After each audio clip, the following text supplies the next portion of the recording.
Yeah. Okay, I think we should be good to go.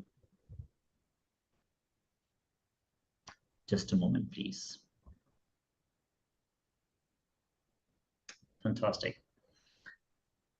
Hi, this is Pankaj Gupta from EthAum Venture Partners. We are a deep tech revenue scaler and fund based out of Singapore. And today we are hosting a very interesting session called Roast a Startup Series. And today's roast session is for Lango, which is a Hong Kong-based edtech startup focused on language learning. Why roast session? And you know, we always get asked this question, why roast session? And the simple answer is that most of the times when founders pitch in these kind of pitching sessions, they get amazing feedback. Listeners, audience, subject matter experts are like, wow, this is a fantastic solution. And founders get really excited. They, write an email to the subject matter experts who said, wow, an amazing solution, and never hear back. They do follow-ups again and again and again and again, but no response. And then founders always wonder, hey, what happened after getting this amazing feedback? There's no follow-up, there's no conversation. And the reason is most of the time, subject matter experts do not want to burn bridges or do not want to give the brutal, honest feedback for the founders, because who want to burn bridges with the future billionaires who may build the next unicorn? And that's why we created these roast sessions, because it's extremely important for founders to constantly learn, improve from the feedback that they get from the subject matter experts. These roast sessions are like Shark Tank, but with less drama and more content, more substance, where founders get completely unfiltered feedback from these subject matter experts. They learn from it, and they, take that learning in their product strategies or go-to-market strategies, and so on and so forth. Today, we are focused on language learning, startup called Lango, and we have interesting panelists from different parts of the world. Before we start, I would request Nidhi Sehgal to do a quick introduction, and then I'll request Portia to introduce herself. Nidhi, please. Hear me? Yeah, please go ahead. All right. Very good afternoon, everyone. I'm Dr. Nidhi Sehgal, and I'm the head of School for Business and Humanities at Curtin University, Dubai. I have been associated with in this education sector for over 15 years now, and I lead the entrepreneurship and innovation initiatives at Curtin Dubai. Fantastic. Thanks a lot, Dr. Nidhi. So you are not only an edtech expert, but also a startup expert, because you work with so many startups through your incubation innovation center. So I'm sure that you may be already roasting quite a few startups in Dubai through your work. So thanks a lot for joining us today. Really appreciate your time. I see Portia probably got logged out. So she will be probably joining in a few moments or so. But Eric, could you please quickly introduce yourself and then probably get into the Lango pitch, and we will ask other panelists to introduce themselves when they are able to come back in. Eric, please. Sure. So I'm Eric. I'm happy. My pleasure to be here. Thanks for having me. And I'm the founder of Lango. And Lango is a platform that helps students to speak better language in a fun way. So with my background, I have 14 years in IT product development, design and development. So yeah, I'm excited to learn from you guys' feedbacks. Fantastic. Thanks a lot, Eric. And now Portia is back. Portia, could you please introduce yourself? You're mute. Hi, am I audible now? Yeah, please. Yeah. Hello, everyone. Thank you for having me here. I'm Portia, and I live in Spiti Valley, India, which is very close to the Tibet border in the Indian Himalayas. And basically at 14,000 feet, I'm the founder of Planet Spiti Foundation, which is an NGO based here. And we are running schools, primary boarding schools, to educate underprivileged children here. We've been doing this for the past 5 years. And previously, I was a journalist. Lately, I was working with CNN News 18 in Noida, India. That's pretty much all about me. Fantastic. Thanks a lot, Portia. Such a beautiful initiative at Trolley. Extremely amazing, beautiful place that you're running. And coming from the news industry to the edtech industry, I think that gives a lot of perspective to you. So thanks a lot for joining us today. Eric, now it's time to get into the presentation and Okay. get some really interesting, difficult questions from the subject matter experts. So please feel free to share your screen and walk us through what Lango is all about. Okay, sure. So allow me to share my screen a little bit. Yeah. Okay, so probably this one. Okay. Now let me do a bit of oops. Okay. Can you see my screen? Is it working? Yep. Yes, we obviously want to keep presentation short and more time for Q&A so that there could be more interesting conversation. Yeah, please go ahead. Yeah, sure. Thank you. Thanks for having me. So I'm Eric. I'm the founder of Lango. So Lango is a platform that helps students to speak better language. It can be in English or learning Mandarin or other language. So our principle is to learn to speak in a fun way. So we try to make the whole process very fun and relaxed for the kids to learn. Just like Minecraft, everybody loves Minecraft, especially the kids. So we want to adapt the same theory. While they're having fun, they can build amazing stuff. So we want them to have the exact same experience in Lango to learn language. Learning English or other language usually start with vocabulary and grammar building, and then but that's also very important if they can use the language they have learned in real life conversations. But it's like two mountains, and it's always very difficult and have a big gap between them. So Lango, it's a platform trying to help them to build the bridge between the two mountains. We have three pillars. We help our kids to build their vocab list and the pronunciation. And usually they find it really difficult to motivate to learn a new language. And that's why the second pillar is the motivation we will provide them. And then the speaking confidence is another thing that most students is lack of. So we try to help them to build the confidence. So in the vocab list, it works like this. So we reference to the forgetting curve, and also we reference to the research about having the kids to get familiar with the vocabs is like 10 to 16 touch points. So in our system, we record all the vocab for the kids they have learned and try to give them more touch points in our ecosystem. So our ecosystem looks like this. So we have the home module, and then we have the school module. So let's start with the home module. So we have the Lango School app that which the content can be customized for any school curriculum. So any school can use this app, including English, Mandarin, or language learning, and also outside language learning. So inside the app, we also give them a pet, which is called Langomon. So every kids will have one pet like this, and the pets can battle with each other. So to win the other opponent, they have to increase the vocab bank and vocab familiar vocab bank list. So they have the motivation to learn, and which we will go into more detail later. And then we have the Lango Home, which is a device dedicated and for language learning. And you can see as a device that you put it at home, and it becomes the companion for the kids to learn language together. And then we also have the Lango Parents, which enables parents to join the ecosystem, not by just only viewing the progress of the kids, but also helping the students to revise the vocabs that they have learned. Maybe using the 15 minutes before bed or like a 10 minutes travel with the subway, and they can revise a little bit for the kids and increase the touch point of the vocab.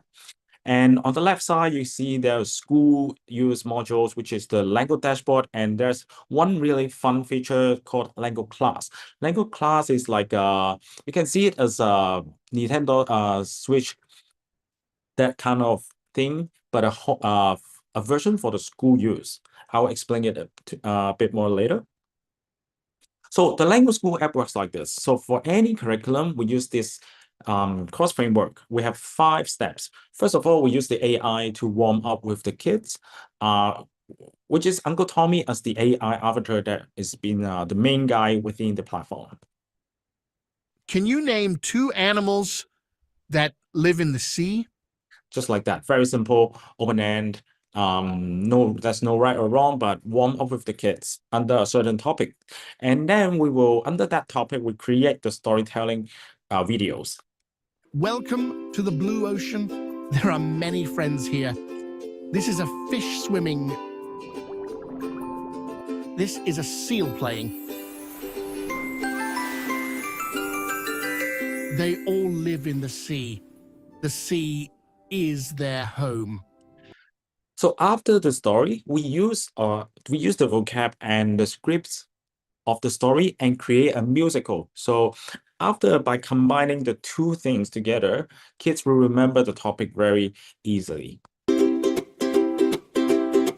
In the deep blue sea, what do I see? A little fish is swimming, wild and free. Wiggle, wiggle, splash, splash, 1, 2, 3. The sea is a happy place to be. Hello, seal on the big gray rock. Tiny shrimp doing the ocean hop. Living in the water, having so much fun. The ocean is a home for everyone. Our ocean friends. So after the storytelling and musical, then they do the exercise. So doing exercises doesn't feel like doing exercise anymore. It feels like a game. It feels like a story.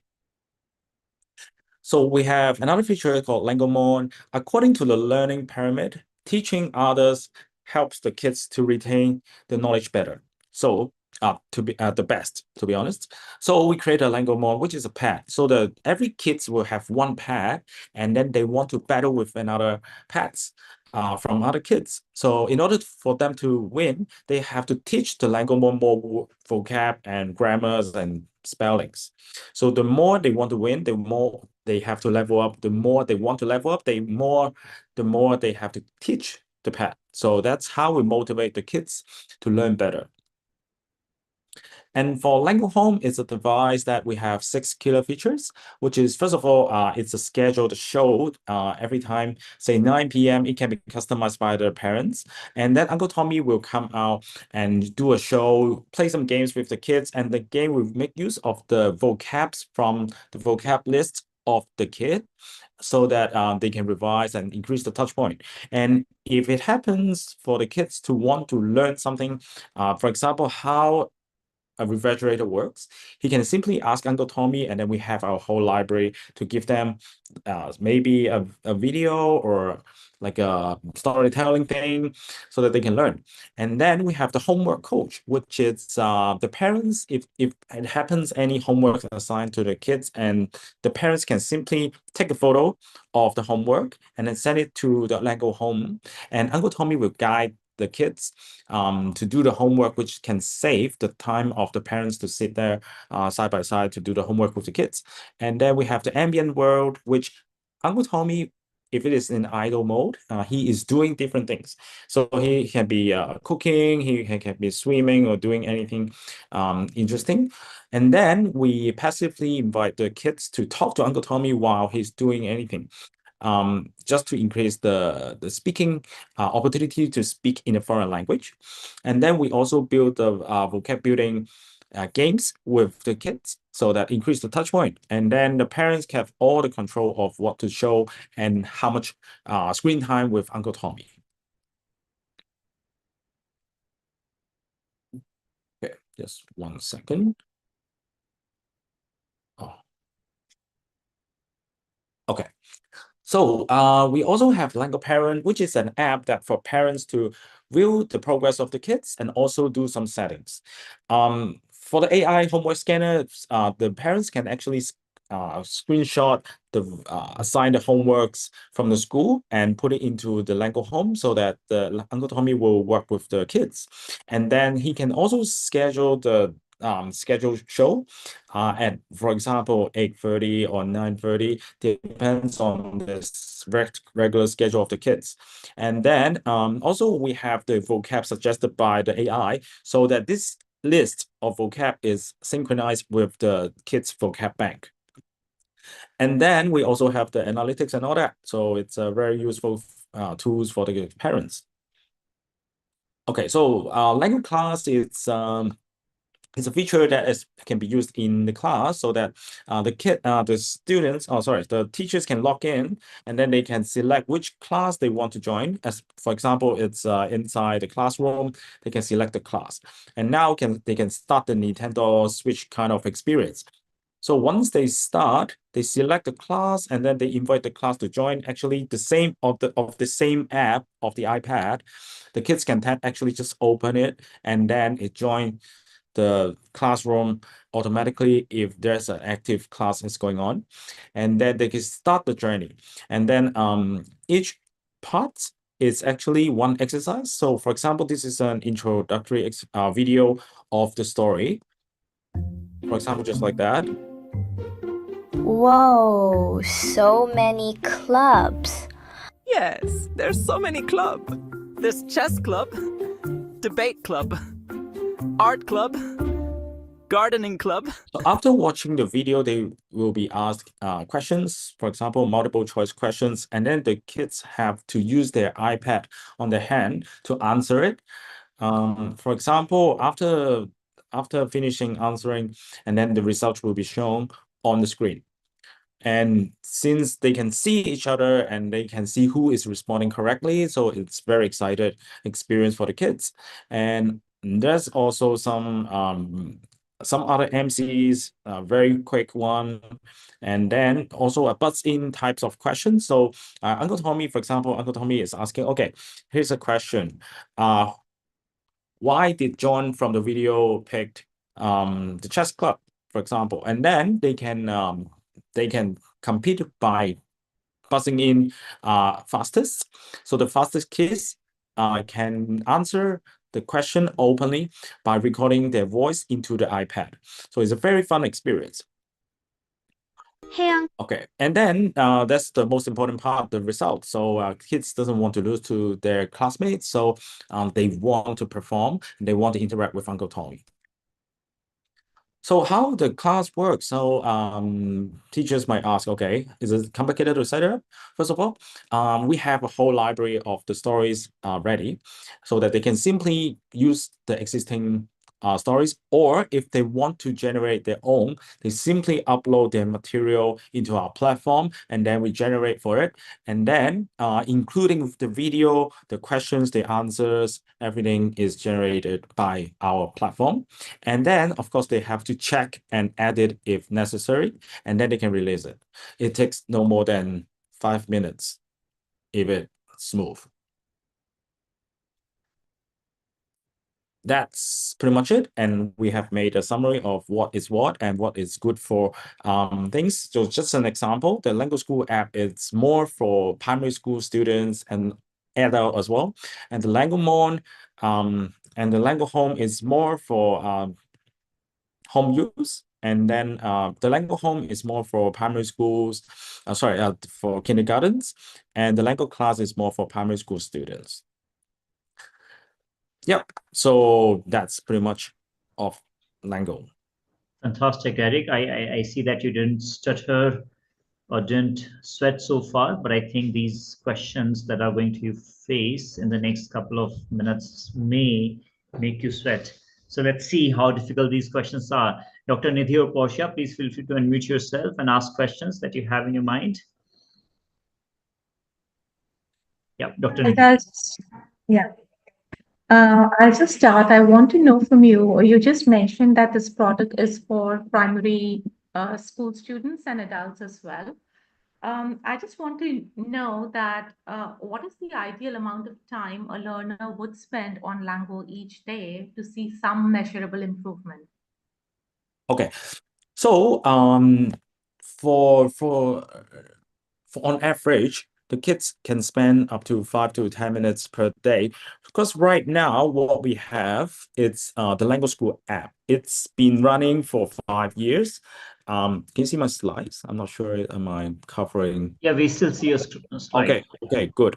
So the Lango School app, which is the app on the right-hand side, and the Lango dashboard, it's been ready for 5 years, and then the rest we are developing and we can actually ship in 2 months for the rest. So according to the data that we have collected, it's been used by 10, if not 100,000 students right now. And we see for if the kids has to improve, they have to spend at least 5-10 minutes every day, or accumulatively for 10 hours, so that they can see some improvement. And there are already many AI speaking tools, language learning apps, pronunciation apps, chatbot platforms, the ChatGPT voice mode, Duolingo. What is one thing Lango does meaningfully better than all these? Yeah. So LLM and all this AI thing is a lot out there in the market. So what makes us unique for this context? It's the curriculum. So we do customization. We customize the contents for the schools. So you can see us like a B2B version of Duolingo, and we customize the course so that what students see from the school is very similar or the same topic as what they see in the system, so that they have things to track, they have things to align with what they are learning. All right. I have a lot of questions, but Portia, you may Yeah. like to ask a few and then I'll continue. Thank you. Thanks a lot, Dr. Nidhi. Portia, please feel free to unmute yourself. Hi. Yeah, please go ahead. Eric, it was really fascinating to see your presentation. It was beautiful. I first want to know what's your inspiration, All right. So my inspiration, it was back in 7 years ago when I was developing this system, which is a voice control system using, I'm not sure you know about Alexa. Alexa is a device you put it at home, and then you can talk to it, and it answers you with the time and timer, wake you up and all that. So I brought this device to home, and I saw one thing. It was very interesting happening, which is my wife. My wife is a lady that she's so shy to talk in English. But then I realized once I got this home, she's been non-stop talking to it, because it's a machine, it's not a human. So she feels no stress and very enjoyable by talking to it. So And no judgment. I saw, yeah. And I saw There's the no magic. judgment, right? Sorry? Alexa does not judge you. Doesn't judge you, yeah, that doesn't judge you, you just feed back to you, right? And all of a sudden she feel like she can speak very well.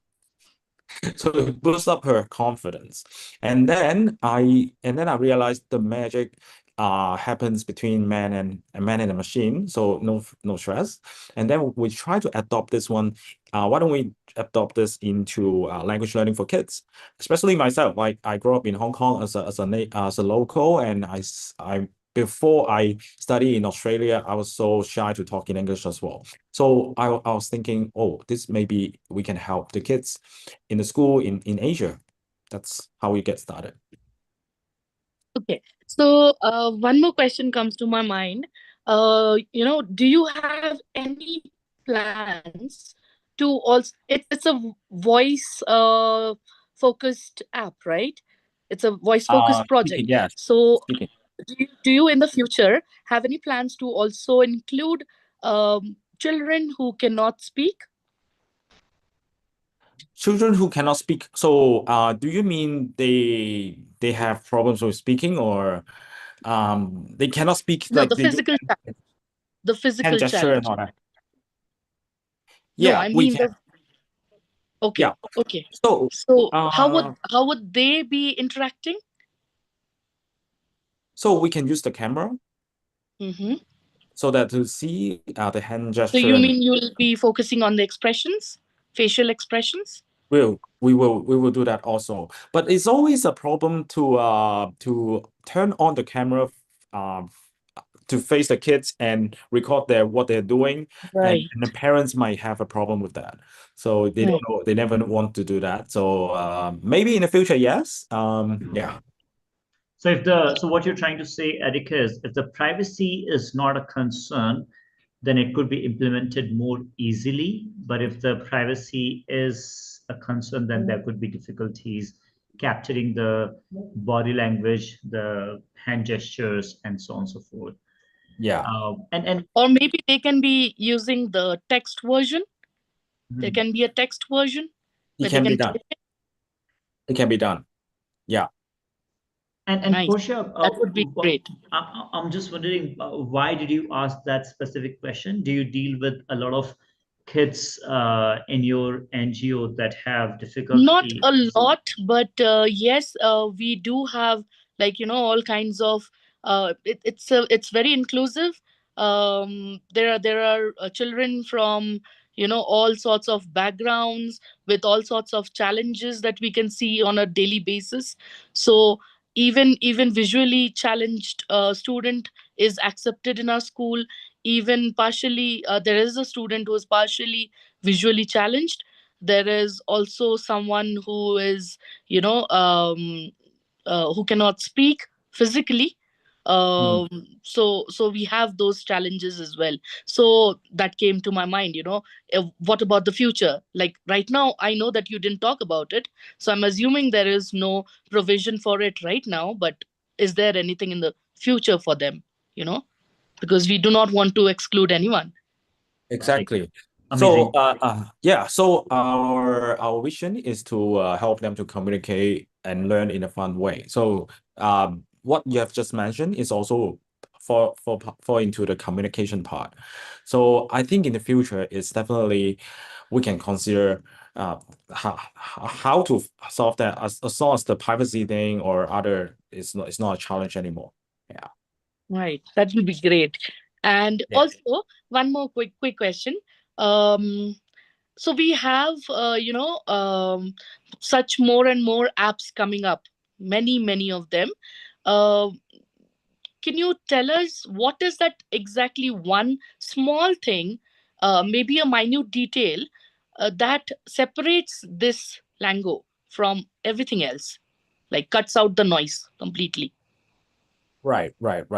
So we understand that there will be a lot of apps, and it's always been the case on the App Store.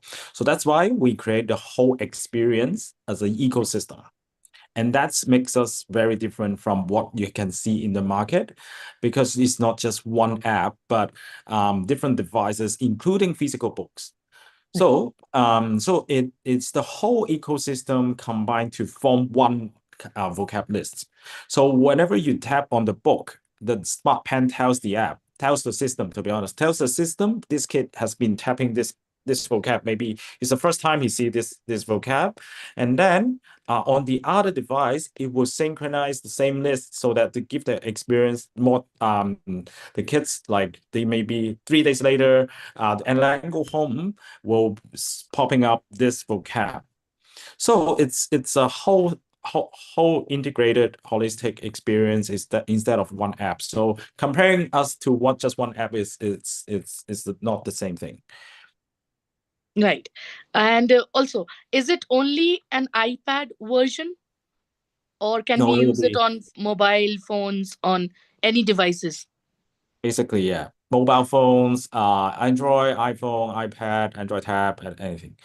Besides the Lango Home, because Lango Home, we want to ship it as one dedicated device. So this device, you go home, and the kids can only play around with, interact with Uncle Tommy instead of just, okay, now I want to install another game into it and then play around. No, so this device is just for that purpose. So, but otherwise, those things are quite, but can be downloaded, can be run in any device. All right. Is it a free version, or is it a premium version? So right now we are doing a B2B more focus on B2B, so we sell to schools. We do have free trial, but for the schools, most of the time it's a minimum pay version and then a more premium version. That's how it works. All right. Okay. I think I'm I'm definitely really open to discuss with you, like how can I help your NGOs in any way, or sure. Your project sounds really fascinating. Thank you. We Yeah, would I love think to try. Dr. Nidhi, please feel free to go ahead. And let me, make one request. So the questions so far are extremely generous, very kind. I believe that you may be very kind with your students, but you don't have to be so kind with Eric. You can be a bit I know. brutal. So please feel free to, pinch him on questions and his responses. Dr. Nidhi, please. Portia just asked about how your app is different, and you talked about the ecosystem. I just want to know, is it something that the competitors cannot imitate? I think that's not the thing. So I'm just wondering if all these apps launch a better AI speaking tutor tomorrow with that ecosystem that you have, what protects Lango? Okay. So what protects us is the IP of Uncle Tommy.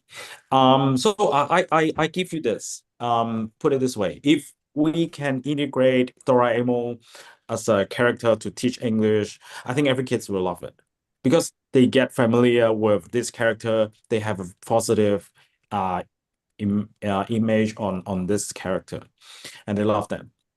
So that's why we created Uncle Tommy as one unique character inside the platform. So they see it everywhere. They see him in from the homework, from the drama, from the Lango home.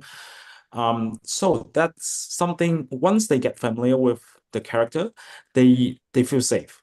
When they feel safe, they relax and they can learn better. So this is something. If another apps wants to copy, they cannot copy this, or unless they follow exact the same thing and run for another few years, right? So that's one thing. And the second thing, it's the data that we have we're gathering of how to help the kids learning. And as you saw, this is as you saw. Okay, so this is the vocab bank building thing. It's not just one table, but it's a model. So we learn the pattern. We learn from the data, and then we kind of modify the AI model when to put what. So it's the timing and all that. So it's from the database. It's from the data to be trained. So it's not something you can copy tomorrow. Of course, if taking time, if given enough resources and time, they can definitely copy it. Nothing cannot. But it's our mode here. Yeah, so you agree that it can be copied, right? Maybe not immediately, but in a few years, isn't it? How about the long-term sustainability of the product then? Right.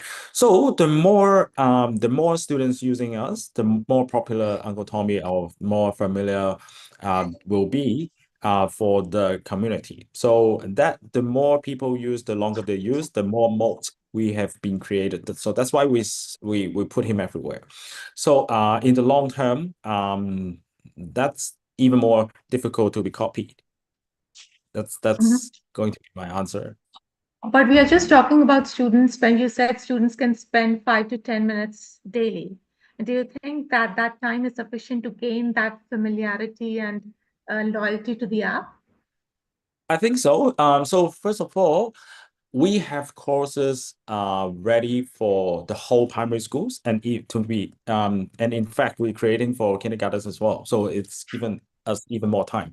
So if fortunately the school is going to use us for 5 or 6 years, that means this image or this character is they're seeing this character every day for 5 minutes for 6 years. It's a very long time. It's a very deep recognition of a character. All right, Yes. but my concern is that they're not seeing this character, then they might be seeing other characters as well that the Right. schools are using. Yeah, so that is not the only character. Yeah, I it, also it won't wanted be to the only know. one, but and we also do some kind of from the data, the open-end questions that we ask the kids, what do they remember? Their open-end questions showed Uncle Tommy or this character is being very well recognized by the kids after the course and all that. So we believe it's not too bad. Mhm. All right.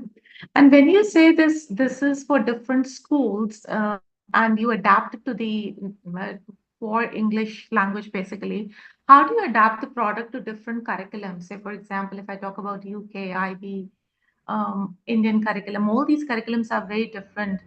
How do you adapt that product then? Yeah. So this one right now is more for Hong Kong, and we study from the EBD, the education department here. But in fact, it's pretty much the same. Of course, it will be from different MOE, but the MOE usually release the topics, the curriculum, the standard they are using is as an official way.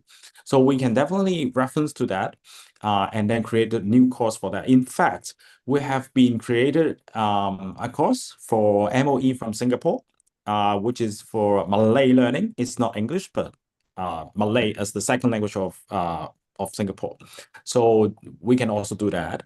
And in fact, we are also working with one of the schools from Malaysia to create an SPM exam course, which is the public exam of the Malaysia secondary schools.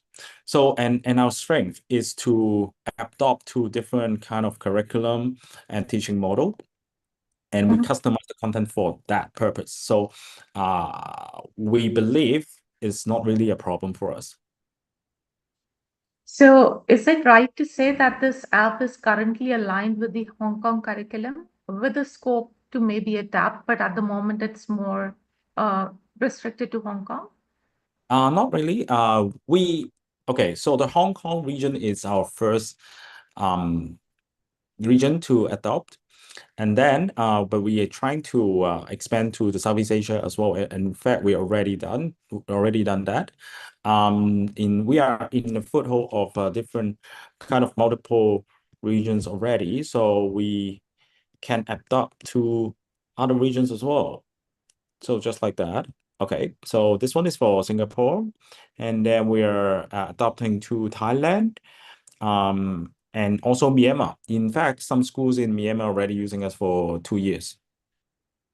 So, how do you think and I'm not talking about the countries, I'm more worried about the nature of the curriculum. So, what changes do you need to make when adapting to different curriculums, and what all curriculums you have addressed at the moment? Right. So to adopt a new curriculum, it's quite simple to us, because for every curriculum, for example, we reference to the textbook for the first page of the text. The first page of the textbook tells us a lot of things. It tells us the language focus, the vocab, and then the vocab they're gonna use, and the topics they have it. So after studying that, we format our course into, okay, first of all, maybe a video following by a musical and then some exercises. And then based on the informations together, we can use AI to generate a new course based on this curriculum. That's how we started. So in fact, already, so we adopt to Hong Kong, and then we adopt to Myanmar curriculum as well. I'll just ask one more question and then pass it on to Portia. If you removed the AI buzzword from your pitch, would the product still sound compelling? We remove the AI elements. Do you mean? No, if you remove the AI, yeah, remove the AI elements, yes. All right. Okay, this is a very tough one. That's a very interesting one. So we build everything oriented and into the AI. So will it still be so unique? I believe what we have left, it's the content and the character and the love we received from by the kids to our character. Yeah, that's why that will be my answer. So if I Sorry, may, Sorry, go Yeah, ahead, Nidhi, please. please. Go, no, No, please please carry on. Yeah. Now, I was just saying that, the love for the character and stickiness of that character in kids' mind, I think that creates a huge difference. So if the character is extremely popular and kids, essentially remember that character and love that character, then it becomes a hugely successful platform. So I think that creates a huge difference. But yeah, Dr. Nidhi, please go ahead, complete your thought. No, I was just saying that probably I don't see a very key differentiator if we remove the AI components. I'm wondering the product will remain compelling. And then we also know issues around AI giving incorrect, vague, or maybe addressing culturally inappropriate feedback. I don't know how the app addresses that. I think that's a very valid comment. Thanks a lot for that. And I think that's one thing that any product in a crowded market needs to answer, because whenever you are playing in a crowded space, and also in a space with a big market size, you have to make sure that you are constantly differentiated from other competitors. And I think that's one priority that Eric will keep in his mind for the long term. So thanks a lot for that, Dr. Nidhi. Portia, please go ahead. I think you had many more other questions. Right. Hi. I think I agree with Nidhi here, who mentioned about the AI elements. Yes, that came to my mind, of course, when you were having that conversation. Also, in the long run, do you think you would be also introducing um, more features to kind of make it suitable for all kinds of curriculum, or are you going to make it more focused on different curriculum? So for example, each kind of curriculum has a separate kind of version for them, or I'm just curious about that.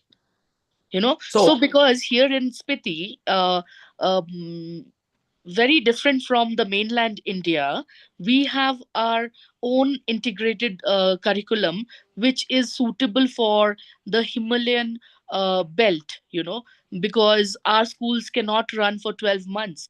We can only be open for 8 months depending on the weather. Like right now, we are in June last week, and it is snowing outside, right? So we have our own climatic challenges and terrain challenges and all those geographical challenges that we have. But apart from that, our curriculum cannot be exactly similar to what other places are following. So my question to you is, um, would there be anything specific or different for places like this, very remote, or um, one of those challenging places like maybe Siberia, or kids from these kind of places who cannot very well relate to other places? For example, our children here has never seen a parrot in their life. It's haven't seen amazing, a right? It's common sense. I mean, everybody in India has seen parrots, but our kids haven't. They haven't even seen sparrows. They haven't seen the usual crows that we have. So, how do they kind of connect? Is there any sort of plan for that? right. It's a very good question. And in fact, that's why we created this system. In this system, the beauty of this is, first of all, it's the content can be customized, and I insist that quite a few times. So the length of the course and the depth of the course can be customized. So it can be a 9-month course, it can be a 3 weeks course, doesn't matter. And the beauty of this ecosystem is every module here works together, and also at the same time it can work individually. as a standalone module.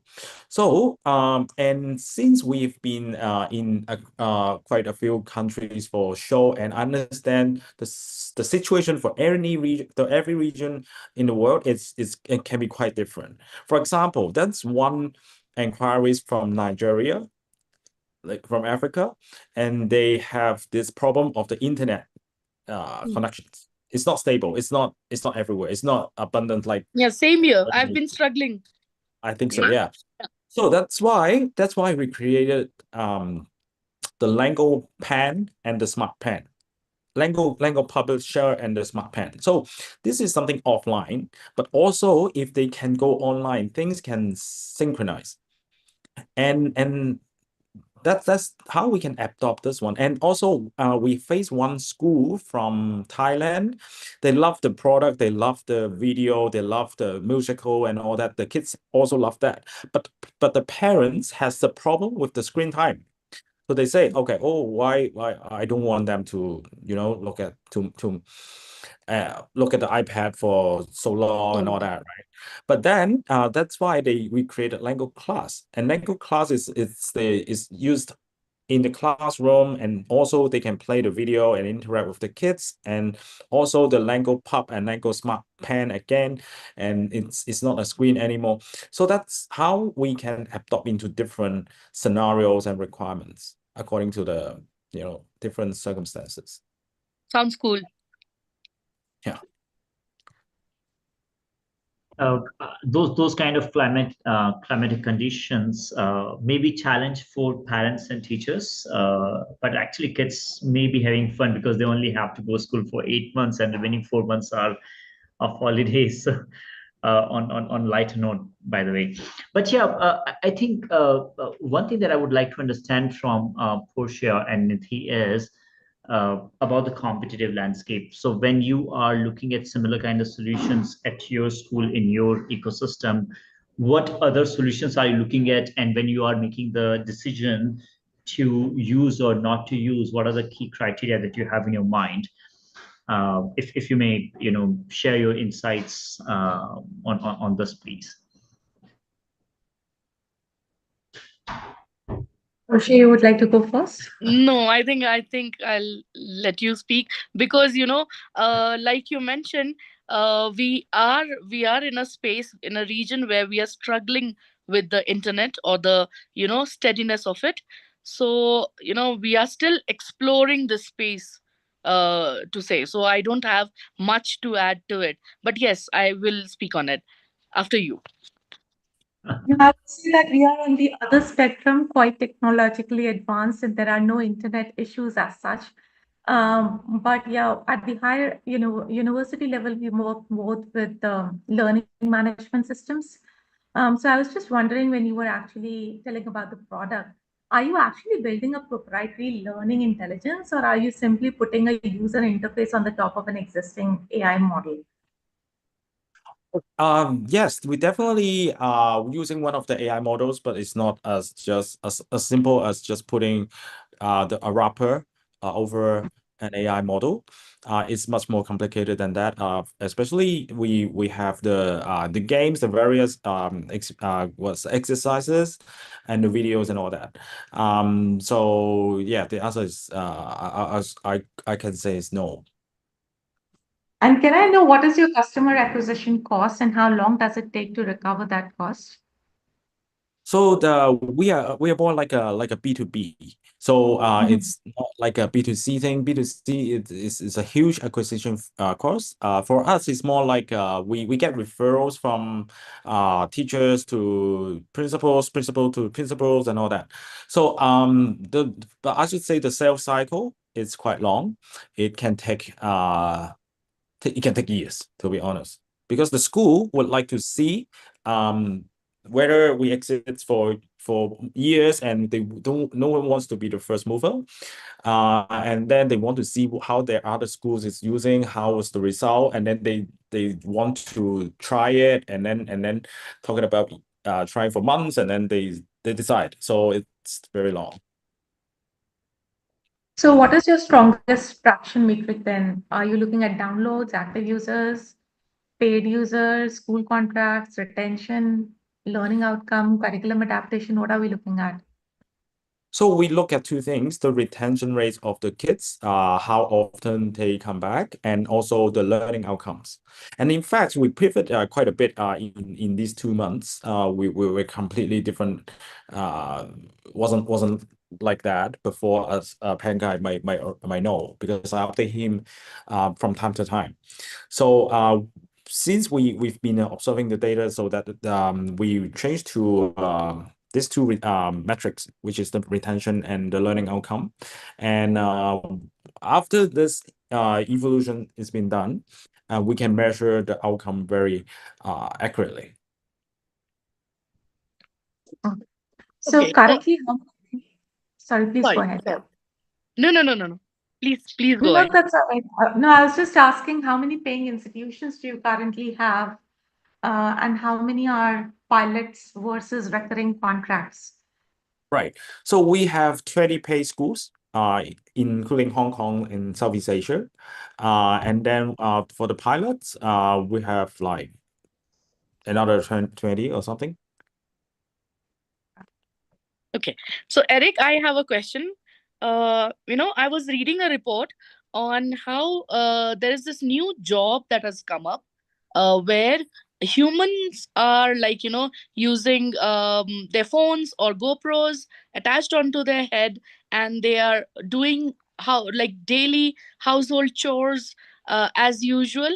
And so what is happening that the cameras are capturing some sort of data uh, to understand how humans are maybe doing very basic things like folding clothes, washing dishes, and things like that, to maybe later on adapt it for robots. So my question to you is, um, since your project also involves a lot of AI elements, what kind of data uh, would you be would this app be collecting from the kids, or for your future references or research or studies? Is there any sort of privacy concern or a safety concern? Sort of like, because kids are vulnerable, as educators, it's our big responsibility to also kind of predict the future and save our kids, right, from Yeah. a lot of things. So what do you have to say about that? I Yeah. know you It's might a, not be able to divulge a lot of information on this, right. So you raised a really good question, but and right.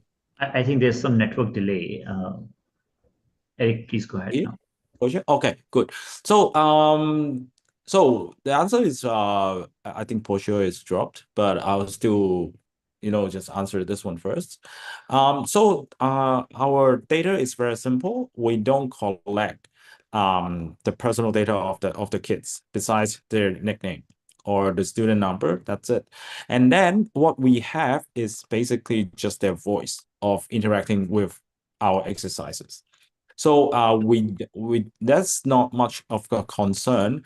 And in fact, in Hong Kong, the privacy it's very a concerned element from the school, and they don't feel anything. In fact, we just have the voice of the kids, and nothing like privacy and all that. Okay.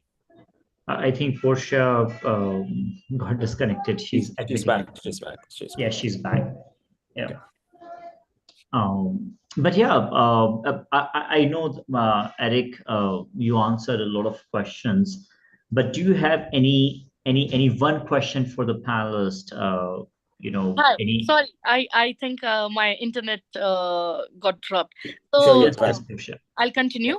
So I was talking about how, the AI element is a little concerning. So would like to know if there is, such concerns or issues that we should be as educators worried about, because it is Right. our responsibility to also kind of predict the future, understand the side effects of any thing that we try for the first time, or anything. So Yeah. would like to understand. Sure. So we don't collect we collect nothing more than just the name of the kids and their voice. And to be honest, we don't collect anything else. So and the reason we have to collect their name is to greet them. That's it. Because we have to greet them like, okay, John, Tommy, how was your day? Things like that. Without knowing their name, we cannot even greet them. But that's it. And so in Hong Kong, the privacy is a very important thing when school is making a purchase of a product, and they have so far they're very okay with this and nothing much of a Oh, concern. nice. Thank you, Eric. Yeah. Thank you, Eric. So, Eric, I was requesting you to ask only one question that you may want to ask to subject matter experts when you are sitting in front of them. So, any guidance, any probably input on go-to-market strategy, product strategy, or anything of that. So, please go ahead. Right. Okay. That would be great. So far we receive quite a lot of interest, in fact, huge interest on what we are doing. But the thing is, but we still face a like a challenge or bottleneck of the startup. It's we find it really difficult to scale across schools, and the sales cycle is very long, as I mentioned. And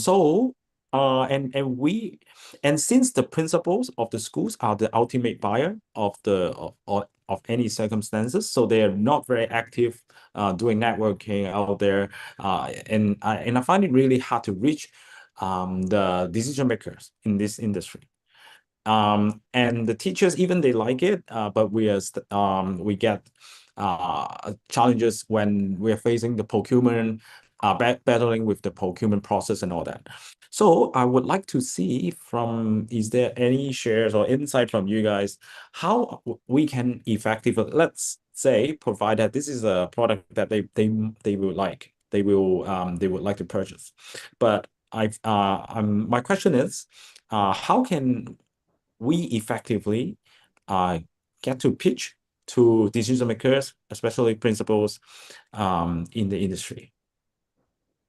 Thank you. That's a pretty interesting question, Eric. I completely agree that there are not many ways available to reach out to head of schools or principals or decision makers. So, Dr. Nidhi or Portia, any thoughts on that?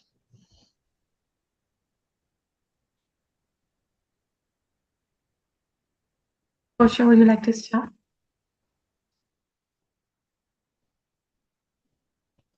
Please, I think you're mute. Hi. Portia. Yeah, please go ahead.